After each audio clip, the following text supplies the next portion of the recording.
নমস্কার বন্ধুরা, আজ থেকেই শুরু হয়ে গেল অনলাইনে বাংলার যুবসাথী প্রকল্পে ফর্ম ফিল আপ। এবার কিন্তু ক্যাম্পে না গিয়েও নিজের বাড়ি থেকেই তোমরা নিজের ফোনের মাধ্যমে বাংলা যুবসাথী প্রকল্পে অনলাইন আবেদন করতে পারবে। রাজ্যের নতুন প্রকল্প বাংলা যুবসাথী, যেখানে বেকার ছেলে মেয়েদেরকে মাধ্যমিক পাস যারা করেছো তাদেরকে প্রত্যেক মাসে ১,৫০০ টাকা করে ভাতা দেওয়া হবে। সেই প্রকল্প যুবসাথী প্রকল্পে আজ থেকেই অনলাইন ফর্ম ফিল আপ শুরু হলো। আজকের এই ভিডিওতে আমরা দেখব কিভাবে নিজের বাড়িতে বসে নিজের ফোনের মাধ্যমে তোমরা এই বাংলা যুবসাথী প্রকল্পে অনলাইন ফর্ম ফিল আপ করতে পারবে। পাশাপাশি অনলাইনে ফর্ম ফিল আপ করার সময় আমাদের কি কি ডকুমেন্টস এখানে চাওয়া হচ্ছে, পুরো A to Z বিস্তারিত জানাবো আজকের এই ভিডিওতে। তার জন্য চ্যানেলে প্রথমবার যারা এসছো চ্যানেলটিকে সাবস্ক্রাইব করে পাশে থাকা বেল আইকনটি প্রেস করে নাও। যারা ফেসবুক থেকে দেখছো পেজটিকে ফলো করে নেবে। তো বন্ধুরা, ফার্স্ট আমাদেরকে বাংলা যুবসাথী প্রকল্পে অনলাইন আবেদন করার জন্য যে অফিসিয়াল ওয়েবসাইটে আসতে হবে সেটি হচ্ছে এটি, তোমরা দেখতে পাচ্ছ apas.wb.gov.in। এই অফিসিয়াল ওয়েবসাইটের লিঙ্ক এই ভিডিও ডেসক্রিপশন বক্সে রয়েছে, সেখান থেকে ডাইরেক্ট তোমরা চলে আসতে পারবে এই পেজে। এই পেজে আসার পরে তোমরা দেখতে পাবে এখানে কিন্তু এই যে অপশন শো করছে Bangla Yuvasathi, click to apply new, এখানে দেখতে পাচ্ছ এই অপশনে ক্লিক করে আমাদেরকে বাংলা যুবসাথী প্রকল্পে অনলাইন ফর্ম ফিল আপ করতে হবে। ঠিক আছে, তো চলো আমরা এখানে ক্লিক টু অ্যাপ্লাই অপশনে ক্লিক করছি। ক্লিক টু অ্যাপ্লাই অপশনে ক্লিক করার পরে কিন্তু নতুন আরও একটি পেজ তোমাদের সামনে খুলে যাবে, যেখান থেকে তোমরা পুরো ডিটেলস পেয়ে যাবে যে বাংলা যুবসাথী প্রকল্পে অনলাইন ফর্ম ফিল আপ করার জন্য কি কি ডকুমেন্টস তোমাদের এখানে দরকার হবে, পুরো লিস্ট করে দেওয়া হয়েছে। আমি একটু পরে তোমাদেরকে দেখিয়ে দিচ্ছি। এছাড়াও তোমরা এখানে পেয়ে যাবে, দেখতে পাচ্ছ একটা গাইড, যেখানে কিভাবে অনলাইন ফর্ম ফিল আপ করতে হবে সেটি বলা হয়েছে।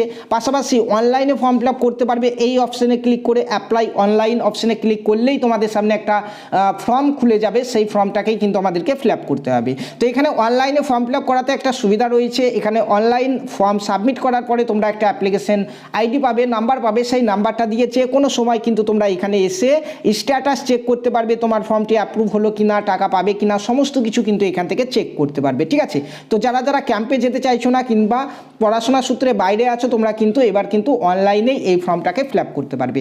তো চলো ফর্ম ফিল আপ আমরা দেখছি। তার আগে দেখে নিই অনলাইনে ফর্ম ফিল আপ করার জন্য কী কী ডকুমেন্টস আমাদেরকে লাগবে এবং কোন আকারে লাগবে।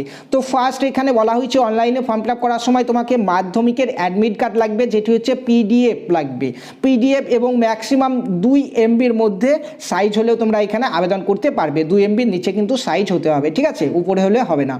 2 নম্বরের যে ডকুমেন্টসটা লাগবে সেটা হচ্ছে মাধ্যমিকের মার্কশিট লাগবে বা মাধ্যমিকের সার্টিফিকেট যেটা রয়েছে সেটা লাগবে, সেটাও কিন্তু PDF আকারে তোমাদেরকে এখানে দিতে হবে।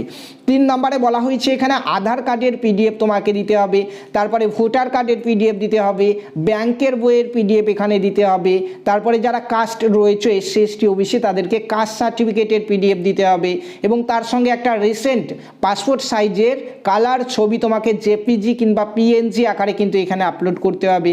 এবং আর একটা জিনিস লাগবে, সেটা হচ্ছে সিগনেচার, একটা কাগজে সিগনেচার করে সেটাকে ছবি তুলে, একটা সিগনেচার করবে সেটাকে ছবি তুলে কিন্তু আপলোড করতে হবে এখানে JPG কিংবা PNG আকারে, এবং একটা মোবাইল নাম্বার কিন্তু অবশ্যই দিতে হবে, যে নাম্বারে তোমাদের OTP যাবে। ঠিক আছে, বুঝতে পারলে কী কী ডকুমেন্টস লাগবে। চলো এবার দেখে নিই তোমরা এখানে ফর্ম ফিল আপ কীভাবে করবে। তো ফর্ম ফিল আপ করার জন্য প্রথমে আমাদেরকে এখানে আসার পরে এই যে অ্যাপ্লাই অনলাইন রয়েছে, এই অ্যাপ্লাই অনলাইনে ক্লিক করতে হবে। অ্যাপ্লাই অনলাইনে ক্লিক করলেই তোমাদের সামনে কিন্তু একটা ফর্ম খুলে যাবে, তোমরা দেখতে পাবে। তো দেখতে পাচ্ছ এরকম একটা ফর্ম চলে এসেছে। আচ্ছা, ফর্মের আগে কিন্তু তোমাদেরকে এখানে রেজিস্ট্রেশন করে নিতে হবে। খুবই ইজি রেজিস্ট্রেশন করা, তার জন্য তোমাদেরকে নিজের একটা মোবাইল নাম্বার থাকতে হবে, যে মোবাইল নাম্বারে রিচার্জ থাকতে হবে, কারণ OTP যাবে। দেখো সেই মোবাইল নাম্বারটা তোমাদেরকে এখানে প্রথমে বসাতে হবে। ঠিক আছে, এখানে একটা মোবাইল নাম্বার, তোমার পার্সোনাল মোবাইল নাম্বার এখানে বসিয়ে দেবে। মোবাইল নাম্বার বসার পরে এখানে যে ক্যাপচার কোডটি রয়েছে দেখে দেখে জাস্ট এখানে ফিল আপ করে দেবে। এখানে ফিল আপ করে এখানে দেখো গেট OTP বা সিক্রেট পিন এই যে অপশন রয়েছে, এই অপশনটিতে ক্লিক করলেই তোমাদের মোবাইল নাম্বারে একটা কিন্তু মেসেজ চলে যাবে, একটা OTP বা একটা পাসওয়ার্ড চলে যাবে। সেই পাসওয়ার্ডটা নিয়ে এসে কিন্তু এখানে বসাতে হবে। চলো আমি করে নিচ্ছি। দেখো এখানে মোবাইল নাম্বার এবং ক্যাপচার কোড বসিয়ে এখানে গেট OTP এই অপশনটিতে ক্লিক করলেই কিন্তু এখানে দেখতে পাচ্ছ লেখা দেখিয়ে দিবে এরকম যে new secret pin is send to your register mobile number. Just এখানে ওকে করবে। ওকে করার পরে কিন্তু তোমাদের সেই ফোন নাম্বারে একটা কিন্তু মেসেজ চলে যাবে, যেখানে 6 ডিজিট একটা কিন্তু পিন বা পাসওয়ার্ড দেওয়া থাকবে। ঠিক আছে, সেই পাসওয়ার্ডটা নিয়ে এসেই কিন্তু তোমাদেরকে এইখানে বসাতে হবে। বসিয়ে এখানে ভেরিফাই পিন এই যে অপশন, এইটাতে ক্লিক করলেই কিন্তু তোমাদের সামনে অ্যাপ্লিকেশন ফর্ম খুলে যাবে। কারো যদি মেসেজ না যায়, নিচেই দেখো এখানে রিসেন্ট সিক্রেট পিন অপশন রয়েছে, এটা ক্লিক করবে। ঠিক আছে, এখন কিন্তু মেসেজ যেতে একটু টাইম লাগছে, কারণ আজ থেকে এই অনলাইন ফর্ম ফিল আপ শুরু হয়েছে। সো অনেক অনেকেই এই সার্ভারে কিন্তু ঢুকছে, ফর্ম ফিল আপ করছে, সেই জন্য একটু লেট হতে পারে। তোমরা একটু টাইম নিয়ে এখানে রিসেন্ট পিন করবে, দেখবে আবার কিন্তু পিন চলে আসবে, সেটি এখানে বসিয়ে ভেরিফাই করে নেবে। ঠিক আছে, চলো এরপরে কি করতে হবে দেখে নিই। নেক্সট একটা পেজ চলে আসবে যেটা অ্যাপ্লিকেশন ফর্ম। এই হচ্ছে মেন ফর্ম। ফর্মটা একবারে সেম রয়েছে, দুয়ারে সরকারে যেমন অফলাইন জমা নিচ্ছে সেরকমই একটা ফর্ম কিন্তু তোমাদেরকে এখানে ফিল করতে হবে। ঠিক আছে, তো অ্যাপ্লিকেশন ফর্মটা কিন্তু 3টে ধাপে কিন্তু ফিল আপ হবে। এক হচ্ছে আমাদের বেসিক যে ডিটেলসগুলি রয়েছে সেটি, অর্থাৎ ফর্ম ফিল আপটি করতে হবে। 2 নম্বরে হচ্ছে যে ডকুমেন্টসগুলি তোমাদেরকে বললাম সেই ডকুমেন্টসগুলিকে আপলোড করতে হবে এবং তারপরে ফাইনাল সাবমিট করতে হবে। তো চলো একে একে দেখে নিই এখানে কী কী অপশান আসছে আর কোন ঘরে কী কী ফিল আপ করতে হবে পুরো প্রসেসটা। দেখো ফার্স্ট এখানে তোমার এখানে মোবাইল নাম্বারটা কিন্তু অলরেডি বসাই থাকবে, যেহেতু মোবাইল নাম্বার দিয়ে তুমি লগ ইন করলে। তারপরে তোমাকে এখানে দিতে হচ্ছে আধার কার্ড নাম্বার। তোমার যে আধার কার্ড রয়েছে সেই আধার কার্ডের নাম্বারটা কিন্তু এখানে প্রথমে তোমাদেরকে বসাতে হবে। একটাই পেজের ফর্ম, খুবই ইজি, নিজের ফোন থেকেই কিন্তু প্রত্যেকে এটা করতে পারবে। ঠিক আছে, তো এখানে আধার কার্ড নাম্বার বসালে তারপরে আর কি চেয়েছে দেখো এখানে নেম চেয়েছে। এখানে কিন্তু অবশ্যই একটু লক্ষ্য করবে, এখানে বলা হয়েছে যে মাধ্যমিক বা সমতুল্য পরীক্ষার যে অ্যাডমিট কার্ড রয়েছে সেই অ্যাডমিট কার্ডে তোমার যা নাম রয়েছে সেটাই কিন্তু এখানে বসাতে হবে। অর্থাৎ অনেক মহিলারা রয়েছে যাদের বিয়ের আগে একরকম টাইটেল ছিল, এখন বিয়ে হয়ে গেছে এবং টাইটেল চেঞ্জ হয়ে গেছে, তোমরা কিন্তু চেঞ্জ হওয়া টাইটেল এখানে দেবে না, তোমাদের অ্যাডমিট কার্ডের যে টাইটেলটা আছে, যে নামটা আছে সেটাই কিন্তু এখানে বসাবে। ঠিক আছে, নেম বসিয়ে দিলে এখানে টাইটেল বসিয়ে দেবে, এখানে নেম আর এখানে টাইটেল বসাবে। হলো, মিডিল নাম যদি কারো থাকে, মিডিলে কুমার হতে পারে, এই হতে পারে, এগুলো থাকলে সেটা কিন্তু এই ঘরে বসাবে। ঠিক আছে, বেশ, নাম হয়ে গেল। এবার দেখো এখানে বলা হয়েছে আরও একটা মোবাইল নাম্বার চেয়েছে, তোমার লগ ইন করলে একটা ফোন নাম্বার দিয়ে, সেটা তো গেল। এবার বলা হয়েছে link with bank account number. তোমার অ্যাকাউন্ট নাম্বারের সঙ্গে যে মোবাইল নাম্বারটা লিঙ্ক রয়েছে সেই নাম্বারটা এখানে দিতে হবে। হতে পারে অনেকের একটাই মোবাইল নাম্বার, সো তোমরা লগ ইনও করতে পারো ওই নাম্বারটা দিয়ে এবং এখানে ওই সেম নাম্বারটা তোমরা দিতে পারো, কিন্তু ওই মোবাইল নাম্বারটা তোমাদের ব্যাঙ্ক অ্যাকাউন্টের সঙ্গে অবশ্যই লিঙ্ক থাকতে হবে। ঠিক আছে, বেশ। এবার এখানে ইমেল চেয়েছে, ইমেল যার যার আছে তারা দেবে, যার নেই তার দেওয়ার কোনো দরকার নেই। ইফ এনি বলা হয়েছে, যদি থেকে থাকে তাহলে দিতে পারো। বেশ, তারপরে দেখো নেক্সট আমাদের এখানে জেন্ডার কি সেটা লিখতে হবে। যারা পুরুষ রয়েছে মেলের ঘরে ক্লিক করবে, যারা মহিলা রয়েছে ফিমেল, এই যে অপশান এটাতে ক্লিক করবে এবং অন্যান্য হলে আদার্সে ক্লিক করবে। এবার দেখো date of birth. Date of বার্থের ক্ষেত্রে তোমার যে অ্যাডমিট কার্ডে ডেট অফ বার্থ আছে সেটা দিতে পারো, কিংবা আধার কার্ডে সেটাও দিতে পারো। এখানে কিন্তু কোনো কিছু উল্লেখ নেই যে কোনটা দিতে হবে, কারণ অনেকের অ্যাডমিট কার্ড এবং আধার কার্ডে ডেট অফ বার্থ আলাদা থাকতে পারে, সেজন্য বললাম এখানে একই থাকলে কোনো প্রবলেম নেই। জাস্ট এখানে ডেট অফ বার্থটা তোমরা বসাবে। ডেট অফ বার্থ বসালেই কিন্তু 1/4/2026 তারিখ অনুযায়ী তোমার কত বয়স সেটা এখানে অটোমেটিক শো হয়ে যাবে। বুঝতে পারলে? বেশ, ডেট অফ বার্থ বসানোর পরে এখানে দেখো তোমার চেয়েছে বাবার নাম, ফাদার্স নেম চেয়েছে, ফাদার নেম। ঠিক আছে, তো এখানে ছেলে মেয়ে যুবক কিংবা যুবতী যেই হও না কেন প্রত্যেককে নিজের নিজের বাবার নামটা দেবে, স্বামীর নাম কিন্তু এখানে কেউ দেবে না মেয়েরা। ঠিক আছে, নিজের নিজের বাবার নাম যা রয়েছে সেটাই দেবে। ভালো হয় অ্যাডমিট কার্ডে যা নাম রয়েছে সেটা দেখে দেখে দিলে। দেখো তারপরে এখানে মায়ের নাম দিয়ে দেবে প্রত্যেকে, ছেলে মেয়ে প্রত্যেকে যে আবেদন করছো। আর এখানে দেখো এই ঘরটাতে একমাত্র যাদের বিয়ে হয়ে গেছে তারাই কিন্তু এই ঘরটাতে নাম লিখবে। যারা পুরুষ রয়েছে, তোমাদের যদি বিয়ে হয়েছে, তোমার যদি স্ত্রী রয়েছে তার নামটা এখানে দেবে। আর যারা মহিলা রয়েছে তাদের যদি বিয়ে হয়ে গেছে তাহলে তার স্বামীর নামটা এখানে দেবে। আর যাদের এখনো বিয়ে হয়নি তাদের এখানে কোনো কিছু লেখার দরকার নেই। বুঝতে পারলে? নেক্সট হচ্ছে এখানে ক্যাটাগরি। খুবই ইজি ফর্মটা দেখতে পাচ্ছ।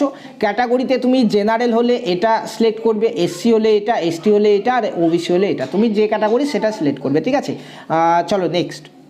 দেখো ক্যাটাগরি সিলেক্ট হলো। এবার চেয়েছে যে তুমি বিবাহিত নাকি অবিবাহিত নাকি, ঠিক আছে, বিধবা, সেটা সিলেক্ট করতে হবে। তো যারা যারা বিবাহিত নয়, এখনও বিয়ে হয়নি, তারা এই আনম্যারিড ঘরটি সিলেক্ট করবে। যারা বিয়ে হয়ে গেছে যাদের, তারা এখানে এই ম্যারিড ঘরটি সিলেক্ট করবে এবং যারা বিধবা রয়েছে তারা এই ঘরটাকে সিলেক্ট করবে। বুঝতে পারলে? চলো নেক্সট এখানে কন্ট্রাক্ট ডিটেলস চেয়েছে। দেখো এখানে ফুল অ্যাড্রেস কিন্তু আমাদেরকে দিতে হবে। তো এখানে হাউস নাম্বার দিতে হবে আমাদের। হাউস নাম্বার কোথায় পাবে? ভোটার লিস্টে পাবে। নিজের নিজের ভোটার লিস্টে কিন্তু তোমরা হাউস নাম্বারটি পেয়ে যাবে, দেখে বাড়ির নাম্বার পেয়ে যাবে, সেটা দেখে দেখে এখানে লিখে দিতে পারো।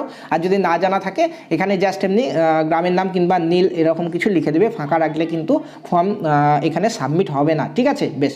তারপরে এখানে তোমার ভিলেজ নাম দিতে হবে, গ্রামের নাম। এখানে তোমার পোস্ট অফিসের নামটা দেবে, এখানে তোমার জেলার নামটা দেবে। এগুলো তো বলার কিছু নেই, নিজের নিজের যা রয়েছে অ্যাড্রেস সেটা বসাবে। ঠিক আছে, এরিয়াতে দেখো এরিয়া, তুমি যদি ব্লকের আন্ডারে বাস করো, অর্থাৎ বিডিও অফিস ব্লকের আন্ডারে বাস করো তাহলে ব্লক সিলেক্ট করবে।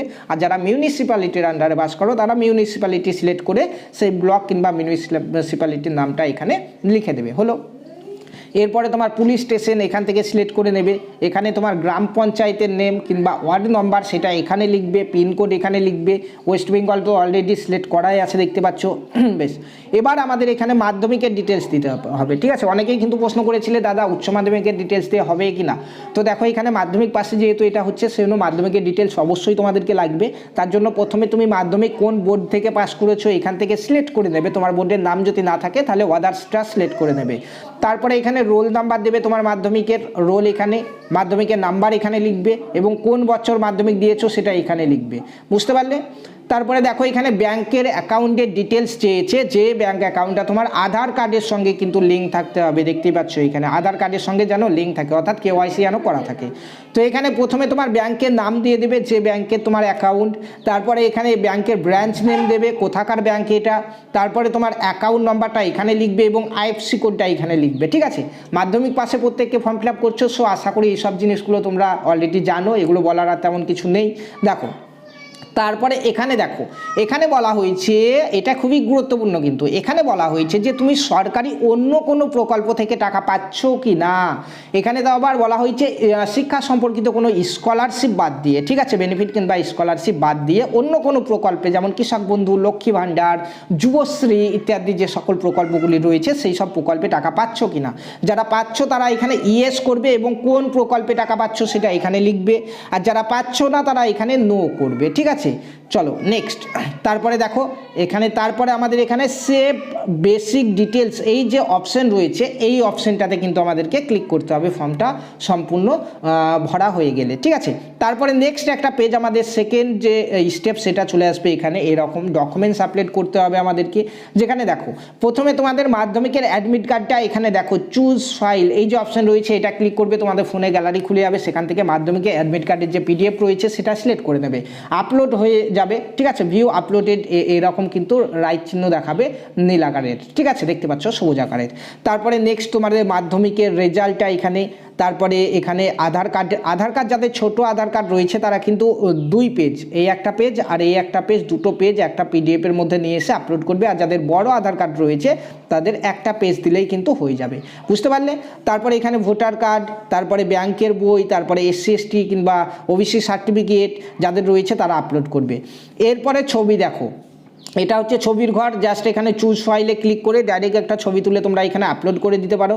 এখানে তারপরে PNG দেখো এখানে সিগনেচার, ছবি এবং সিগনেচার এগুলো কিন্তু JPG কিংবা PNG আকারে তোমাদেরকে দিতে হবে, এবং সমস্ত ডকুমেন্টস যদি ভালো করে আপলোড হয়ে যায়, মানে ঠিকভাবে আপলোড হয়, তাহলে এইরকম কিন্তু তোমরা দেখতে পাবে রাইট চিহ্ন, বুঝতে পারলে।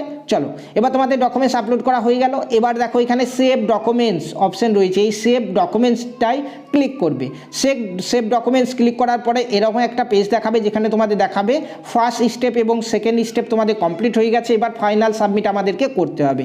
তো এখানে এসে এই যে একটা টিক চিহ্ন রয়েছে এখানে একটা টিক চিহ্ন দেবে, এটা সেলফ ডিক্লারেশন ফর্ম, এটা দেওয়ার পরে এখানে ফাইনাল সাবমিট দেখতে পাচ্ছ, এই ফাইনাল সাবমিটে ক্লিক করলেই কিন্তু তোমাদের ফর্মটি সাবমিট হয়ে যাবে এবং এরকম একটা পেজ তোমাদেরকে দেখাবে, যেখানে দেখাবে your application form has been submitted successfully, your application ID is এত। অত্যন্ত গুরুত্বপূর্ণ এই অ্যাপ্লিকেশন আইডিটি তোমরা অবশ্যই প্রত্যেকে নোট করে রাখবে, ঠিক আছে, কারণ এটা দিয়েই তোমরা কিন্তু স্ট্যাটাস চেক করতে পারবে পরবর্তীতে, এবং এখান থেকে তোমরা চাইলে অ্যাপ্লিকেশন ফর্মটি দেখতেও পারো, ডাউনলোডও করতে পারো তোমার, ঠিক আছে। এটা কিন্তু অফলাইনে কোথাও জমা দিতে হবে না, জাস্ট তোমরা নিজের কাছে সেভ করে রেখে দিতে পারো, কিন্তু এই অ্যাপ্লিকেশন আইডিটা কিন্তু তোমরা অবশ্যই একটু করে রাখবে, ঠিক আছে, নোট করে রাখবে, কারণ এটাই কিন্তু তোমাদেরকে স্ট্যাটাস চেক করার সময় কিন্তু লাগবে, ঠিক আছে। স্ট্যাটাস কোথা থেকে চেক করবে সেটা তো তোমাদেরকে প্রথমেই আমি জানিয়ে দিয়েছি। তো চলে আসবে আবারও ওয়েবসাইটে, ব্যাকের দিকে গিয়ে আমি দেখাচ্ছি তোমাদেরকে, আবারও ওয়েবসাইটে চলে আসবে, ওয়েবসাইটে এসে কিন্তু এখানে দেখো চেক স্ট্যাটাস এই যে অপশন রয়েছে, এই চেক স্ট্যাটাসে ক্লিক করে কিন্তু তোমরা তোমাদের ফর্মের স্ট্যাটাস যে কোনো সময় দেখতে পারবে, যে তোমার ফর্মটি সাবমিট হলো কিনা, টাকা পাবে কিনা, ভেরিফাই হয়েছে কিনা। এর জন্য কিন্তু মোবাইল নাম্বার এবং ক্যাপচার কোড দিয়ে লগ ইন করে নিতে হবে, তারপরে কিন্তু তোমরা স্ট্যাটাসটি চেক করতে পারবে, ঠিক আছে। তো বন্ধুরা ভিডিওটি দেখার পরে যদি ইনফরমেটিভ মনে হয় অবশ্যই একটি লাইক করবে এবং কমেন্ট করবে, এবং এই ভিডিওটি ঠিক তাদেরকেই শেয়ার করবে যারা যারা দুয়ারে সরকার ক্যাম্পে গিয়ে যুবসাথী ফর্ম ফিল আপ করতে পারছে না, অনলাইনে ফর্ম ফিল আপ করতে চাই, ঠিক সেই সমস্ত বন্ধুদের মাঝে ভিডিওটি অবশ্যই শেয়ার করে দেবে। ধন্যবাদ।